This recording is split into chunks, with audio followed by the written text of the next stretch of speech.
প্রশ্ন ১। ২১ ফেব্রুয়ারিকে আন্তর্জাতিক মাতৃভাষা দিবস হিসেবে ঘোষণা করা হয় কবে? প্রশ্ন ২। বিশ্বের সর্বাধিক ব্যবহৃত ভাষার মধ্যে বাংলা ভাষার অবস্থান কততম? প্রশ্ন ৩। কিসের অভাবে গলগণ্ড রোগ হয়? প্রশ্ন ৪। কোন জেলাকে শস্যভাণ্ডার বলা হয়? প্রশ্ন ৫। সোমপুর বিহার কে প্রতিষ্ঠা করেন? প্রশ্ন ৬।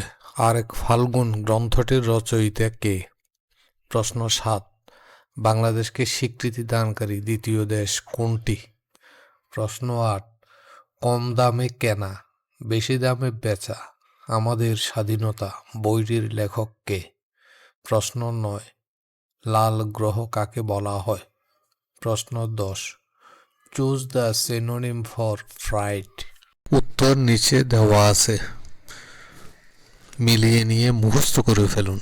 সাধারণ জ্ঞানের প্রশ্নোত্তর জানার জন্য ভিডিওটিতে একটি লাইক দিন এবং চ্যানেলটি সাবস্ক্রাইব করে রাখুন। ধন্যবাদ।